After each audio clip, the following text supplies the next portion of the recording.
సింహాచల పవిత్ర క్షేత్రం ఈ పేరు చెప్పగానే టక్కున అందరికీ కూడా సింహాద్రి అప్పన్న స్వామి గుర్తుకు వస్తారు. అయితే సింహాద్రి అప్పన్న ఆలయానికి అనుబంధంగా ఉన్నటువంటి ఆలయం శ్రీ లీలా మాధవ స్వామి ఆలయం మాధవధార. ఈ మాధవధార అనే ఆలయం ఇక్కడ పవిత్రమైనటువంటి కొండల మధ్య ఉంది. మాధవధార అని ఎందుకంటే అంటారు, మనకి కొంచెం జూమ్ చేసి చూసినట్లయితే మనకు సుదూరంగా కాస్త ఒక ధార కనిపిస్తోంది. అంటే ఇప్పుడంటే ఆ ధార బాగా సన్నగిల్లింది, లేదంటే అది ఉధృతంగా ప్రవహిస్తూ ఉండేది. ఇప్పటికీ కూడా ఆ ధార ఎక్కడి నుంచి కూడా వస్తుందో తెలియదు. కానీ ప్రతిరోజు కూడా భక్తుల తాలూకా రాకపోకలు ఎక్కువగా చేస్తూ ఉంటారు. ఇది కార్తీక మాసం కాబట్టి భక్తుల తాకిడి ఎక్కువగా ఉంటుంది. మనం ఇప్పుడు మధ్యాహ్నం సమయంలో వచ్చాం. చాలామంది భక్తులు స్వామివారిని దర్శించుకొని ఇళ్ళకి వెళ్ళిపోయారు. ఇక ఇటుగా చూసినట్లయితే సింహాచలం ఇది సింహాచలం నడక మార్గం.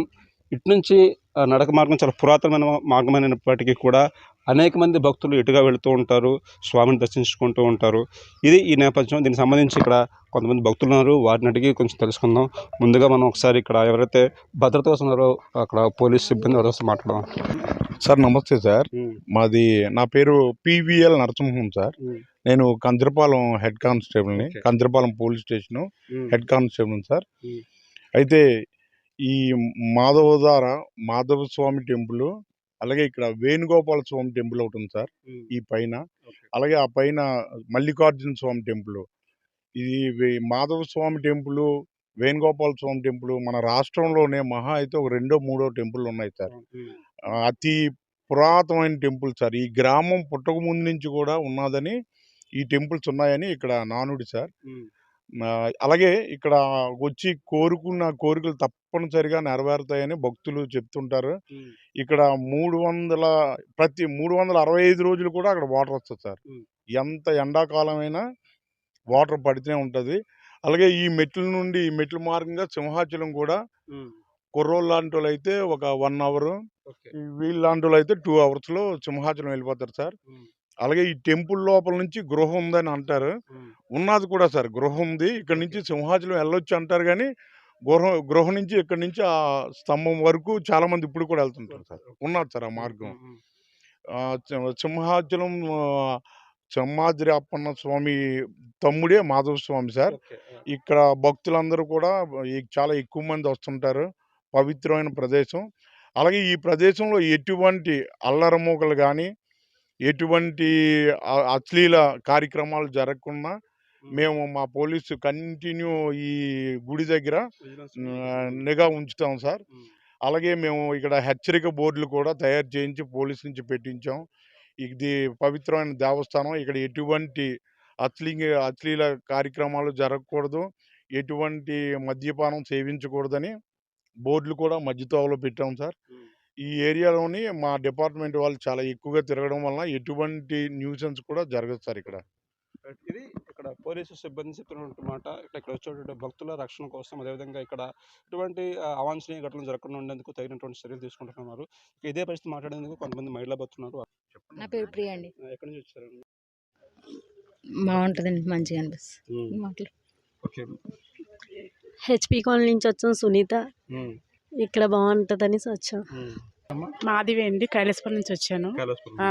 ఇక్కడ అంటే ఫేమస్, దేవుడు ఏ కోరుకున్నా తీరుస్తారు. అంటే చిన్నప్పటి నుంచి పుట్టక ఇక్కడ దేవుడిది అనమాట, శివుడిది. కార్తీక మాసంలో ఎక్కువ మంది వస్తాము, ఎక్కువ సార్లు వస్తాము. అనుకున్నవన్నీ కోరికలను తీరుస్తారు దేవుడు శివుడు. మాధవ స్వామి కూడా అలాగే. లక్ష్మి అండి, చాలా సార్లు వచ్చామండి. చాలా హ్యాపీగా ఉంటుందండి ఇక్కడికి వస్తే మాత్రం. మనసులో ఉన్న కోరికలన్నీ తీరుతాయండి ఇక్కడికి వస్తే. అందుకే కంపల్సరీ వస్తాం. మేము గాజువాక నుంచి వచ్చాం.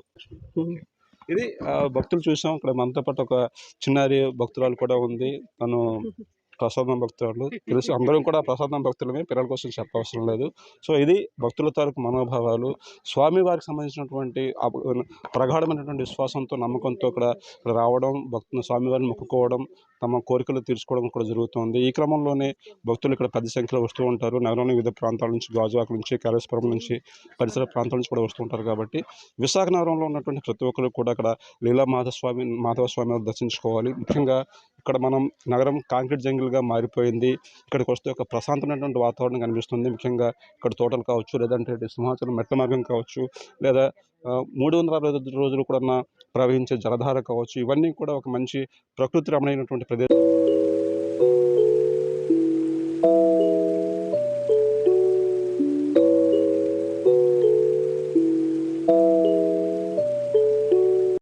ధారలు గతంలోని మన విశాఖనగరంలో మాధవ ధార కావచ్చు, లేకపోతే సీతమ్మ ధార కావచ్చు, ఇవన్నీ కూడా ధారల పేరుతో వచ్చినవే. ఇక ఇక్కడ ఈ ప్రాంతంలో చూసినట్లయితే మాధవ ధార, ఇది సింహాచలం సుదూర ప్రాంతం నుంచి కూడా ఈ ధార వస్తున్నట్టుగా చెప్తారు. దీనికి సంబంధించి ఇక్కడ కొంతమంది అయ్యప్ప స్వాములు ఉన్నారు. వారు చాలా భక్తితో నయమనిష్టలతో పూజలు చేస్తూ ఉంటారు. ఇదే క్రమంలో ఇక్కడ పవిత్రమైనటువంటి స్నానాన్ని ఆచరిస్తున్నారు. ఈ క్రమంలో ఇప్పటికే కొంతమంది స్వాములు పూజ చేస్తున్నారు. ఒకసారి రండి స్వామి.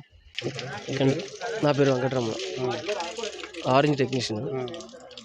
ఇక్కడ వాటర్ చేయడం మాకు చాలా ఆనందంగా ఉంటుంది. ఇక్కడ తర్వాత ఇక్కడ వాటర్ ఎక్కడి నుంచి వస్తుందో కూడా మాకు ఇప్పటికీ తెలియదు. బాగుంటుంది ఇక్కడ తాగడం. నేను చాలా సంవత్సరాలు బట్టి వస్తున్నాను. మామూలుగా స్నానం చేసినప్పుడు ఒక పవిత్రమైన భావన వస్తుంది. అందులోనే మీరు అయ్యప్ప స్వామి దీక్షలో ఉన్నారు, మీరు స్నానం చేస్తున్నారు. ఆ అనుభూతి వేరు ఉంటుంది. ఆ స్నానం చేస్తే చాలా బాగుంటుంది సార్. ఇంకా అలా కూర్చుని పోయి అనిపిస్తుంది, ఇంకా బయటకు రావాల్సింది. అది చాలా బాగా ఉంటుంది.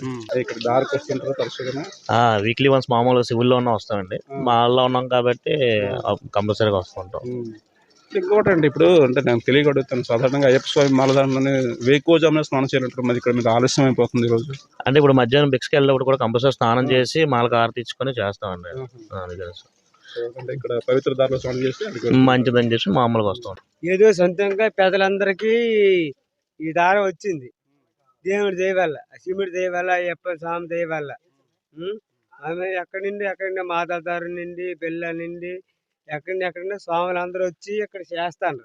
ఇక్కడ ఇంకో విషయం చూసినట్లయితే ఈ దార ఇది ప్రవహించేటటువంటి నీరు కాబట్టి పైన అనేక రకాలైనటువంటి అనేక ఔషధ గుణాలు కలిగినటువంటి మొక్కల నుంచి వస్తున్న నీరు కాబట్టి ఏమైనా అనారోగ్య సమస్యలు వస్తే అవి తొలగిపోయేటువంటి అవకాశం ఉంటుంది. జగదీష్ కుమార్, జేకే విశాఖపట్నం.